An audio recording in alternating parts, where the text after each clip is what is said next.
안녕하세요. 이번 영상에서는 우리 일이 잘 안 풀리는 사람이 있을 거예요. 하는 일마다 일이 안 되고 계속 번번이 잘못되고, 그래서 일이 안 풀리는 사람들이 자기도 모르게 하는 행동, 실수 5가지에 대해서 이야기를 한번 해보려고 하는데요. 이런 분들이 있을 거예요. 가장 싫어하는 요일은 월요일. 세상에서 이상한 사람들이 넘치고 회사에는 또라이들이 너무 많다는 생각이 들고, 사람들하고 만나면 짜증이 나는 일이 많아서 대체 왜 나한테만 이런 일이 생기는지 하는 생각이 들 것 같아요. 나는 잘못이 한 개도 없는데 자꾸 일이 안 풀리고 자꾸 갈등이 생기고 자꾸 문제가 꼬이는 거예요. 이렇게 자신의 삶에 문제가 생겼다고 생각이 들고, 그리고 불행하다는 생각이 든다면 우리의 정서지능, 감성지능을 점검해야 됩니다. 다니엘 골먼이 정서지능은 성공의 80%를 좌우한다고 얘기했거든요. 정서지능이 높은 사람은 대부분 더 성공적이기도 하지만 무엇보다 더 행복합니다. 이 정서지능의 부족, 이 나타나는 행동이 뭐가 있을까? 5가지 중에 첫 번째는요.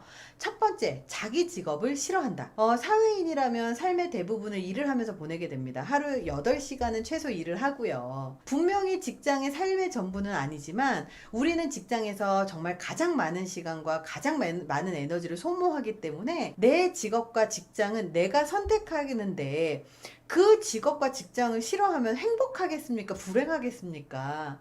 생애의 3분의 1을 시간을 보내야 하는 게 직업입니다. 직업을 선택할 때 그 누구보다 고민을 하고 그 누구보다 자신의 행복한 미래를 선택을 하는 게 자기 자신이에요.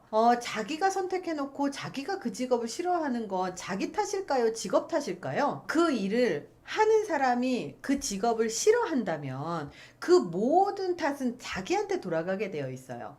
일이 혐오스럽고 견딜 수 없다면 당연히 계속 이 일을 하면 안 되겠죠. 모든 사람들은 스스로를 위해서라도 자기에게 맞는 자기의 몇 년 전에 남자의 자격이라는 프로에서 김태원 씨가 로봇공학자가 어릴 때 꿈이었다고 하면서 그 꿈을 이뤄주는 것을 방송을 했거든요.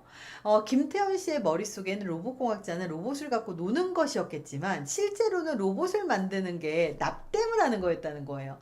그래서 그 당시에 납땜을 하면서도 김태원 씨가 막 계속 불만을 막 하면서 내가 납땜하려고 지금 여기 온 줄 아냐고 막 그러면서 그런 얘기를 했었거든요. 직업을 갖기 전에 상상하던 그 직업하고 내가 실제로 경험하는 직업은 언제나 그 갭 차이가 있어요. 어떤 사람은 자기의 직업을 싫어하는 사람도 있고요. 어떤 사람은 자기의 직업을 좋아하는 사람이 있어요. 모든 직업은 내가 상상하는 것하고 실제 일하고 굉장히 많은 갭이 있고, 그리고 그 싫어하는 일을 내가 어떤 식으로 좋아하게끔 만드는지가 중요한 건데, 모든 사람은 그 직업을 어떻게 받아들일지를 선택을 할 수 있게 되거든요. 그렇다면 이 직업에서 그 갭이 있다는 건 직업의 문제일까요? 내 문제일까요? 모든 직업은 다 그렇다면 내 문제일 가능성이 되게 높아요. 직업을 선택하고 바꾸는 과정에서 최종 결정된 자신의 직업을 좋아하고 싶어 하는 것은 결국 개인의 역량이 됩니다. 어떤 직업을 선택하든 자신이 선택한 거고, 그것을 좋아하게끔 내 스스로를 다스리는 것, 그리고 싫어하게끔 내 스스로를 이 감정을 만들어내는 것은 결국은 자기의 선택이라는 점입니다. 자, 2번째예요. 남 탓하는 사람. 뭔가 일이 잘 안 풀릴 때 꼭 남을 탓하는 사람이 있어요. 헤어진 것도 남 탓, 그리고 자신이 일을 못하는 것도 일 잘못 시킨 직장 상사 탓, 관계에 문제가 생긴 것도 상대방 탓, 일이 안 풀리는 것도 세상 탓. 모든 일이 다 다른 사람 탓, 상황 탓을 하는 사람들이 있어요. 다른 사람들을 탓하면서 자기가 잘못한 것이 하나도 없다라고 느끼는 거죠. 내 탓이 없다고 생각하면 세상이나 남을 원망하지만 자기는 잘못이 없기 때문에 자기는 떳떳하다고 느끼는 거예요. 모든 문제는 일방적으로 끝나지 않아요. 손뼉도 마주쳐야 소리가 나는 법이에요. 문제는 남 탓만 하잖아요. 그러면 자기가 성장하지 못해요. 반성하고 좀 더 나아갈 수 있는 기회가 없어지는 거죠. 남 탓만 하는 사람들은요, 어린 시절이 불안했던 사람들의 특징이에요. 왜? 맨날 비난을 받고 맨날 혼났었던 사람들인 거죠. 그래서 이런 사람들은 자기의 실수를 굉장히 두려워해요. 그리고 또 문제가 무엇인지 파악하는 것보다 누가 상황을 이 지경으로 만들었는지 찾아내는 게 급급한 거죠. 정서지능이 높은 사람들은요, 실수를 통해 배우려는 사람들이에요. 누구 잘못인지를 식별하는 게 중요한 게 아니고 문제를 어떻게 해결하는지에 초점을 맞추게 되는 거죠. 남 탓하는 사람들은 문제 해결하는 것보다는 자기의 안위만을 생각하고, 그리고 자기의 탓이 아니라는 것만 찾기 때문에 인간관계나 사회생활에 문제 생길 수밖에 없게 되는 겁니다.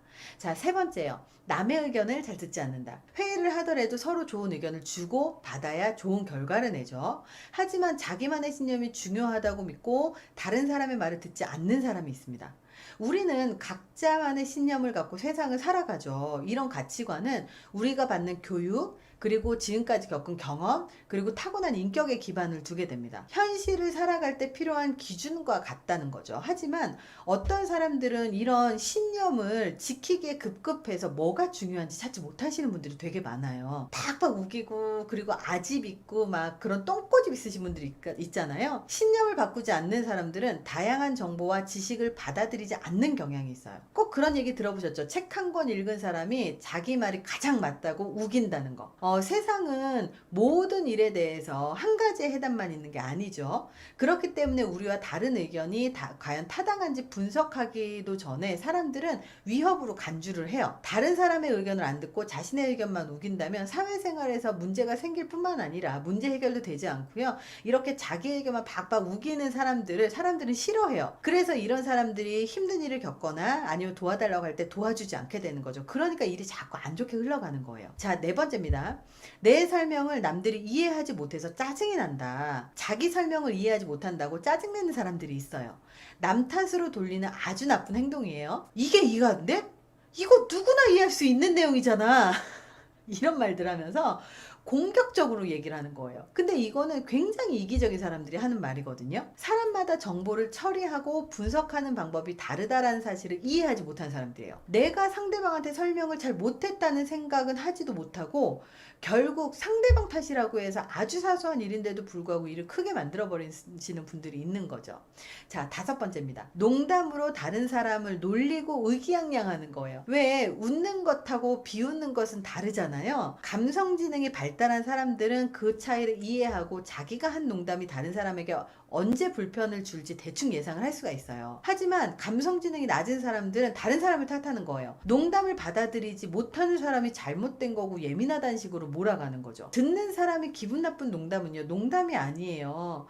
자기 농담이 재미가 없거나 누구에게 피해가 갈 수 있었다는 생각을 하지 못하는 거죠. 사람마다 가치관이 다르고 그리고 모든 농담을 재미있다고 생각하지 않아요. 감성지능은 분명히 발전시킬 수 있는 능력입니다. 누군가에게는 쉽겠지만 아닌 사람들도 있어요. 누구나 행복한 삶을 살 수 있는 그리고 꿈꿀 수 있는 자격이 있어요. 그렇기 때문에 정서지능을 높이면 그 노력을 한다면 훨씬 더 행복하게 살 수가 있습니다. 정서지능을 높이기 위해서 세 가지를 높여야 되는데요. 그 첫 번째가 뭐냐면 자기인식 능력이에요. 정서적으로 지적이고 건강한 사람들이 갖고 있는 미덕 중에 하나인데요. 특정한 상황에서도 자기의 행동을 인지하고 그리고 잘못된 행동을 반성하고 그리고 그것을 고칠 수 있는 능력이 자기인식 능력이에요. 이것 때문에 자기 자신에 대해서 알게 되는 거죠. 그래서 이것 자체가 굉장히 중요합니다. 자기인식 능력은 그 무슨 능력보다 가장 중요한 능력이에요. 자, 두 번째입니다. 변화에 대한 개방성. 감성지능이 높은 사람은요, 변화를 두려워하지 않아요. 다른 사람의 말을 유연하게 듣고, 그리고 다양한 상황에서 유연한 태도를 고수한다는 사실을 알고 있습니다. 높은 수준의 감성지능은 개인이나 사회적인 인간관계에서 더 나은 그 결과를 만들어내거든요. 그래서 남들이 나한테 부정적인 비난을 해도요, 더 강해지는 거죠. 이런 방면으로 현명한 사람들이 아무리 강도 높은 스트레스가 와도요, 잘 버텨냅니다. 자, 세 번째는요, 감성지능이 높은 사람들이 정서적인 감정에 대한 어휘력이 굉장히 많아요. 이 어휘력이 많다라는 얘기는 뭐냐면 자기의 감정 상태를 정확하게 파악하고 그리고 분명하게 정의를 내릴 수 있고 명료화시킬 수 있는 능력을 갖고 있는 사람입니다. 그래서 이렇게 내 감정 상태를 표현할 수 있는 사람, 나 지금 기분 별로 좋지 않아, 나 지금 좀 짜증나 있어, 나는 지금 화가 났어, 이런 정도로 정의를 할 수 있고 표현할 수 있는 사람들은 정서지능이 굉장히 높은 사람이에요. 감성지능이 높은 사람들은 애매하게 말하지 않고요, 명확하게 자기의 기분 상태와 자기가 바라는 점을 묘사할 수 있습니다. 단어도 굉장히 다양해요. 화가 나, 좌절감이 들어, 피곤해, 짜증나, 열받아, 뭐 이런 여러 가지 단어들이 있는데 한국에는 256개의 감정 단어가 있습니다. 그 중에서 한 50개 정도만 사용해도 풍부하게 사용한다고 할 정도로 우리나라 사람들이 감정 단어를 안 사용하고 있거든요.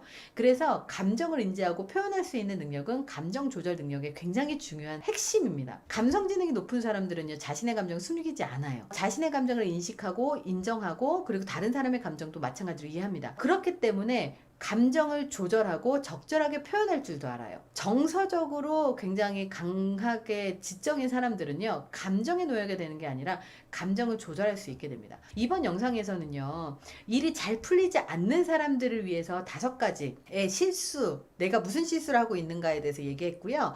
그런 실수를 하지 않기 위해서 정서지능을 높이기 위해서 3가지에 대해서 어떻게 개선을 해야 될지를 얘기를 했습니다.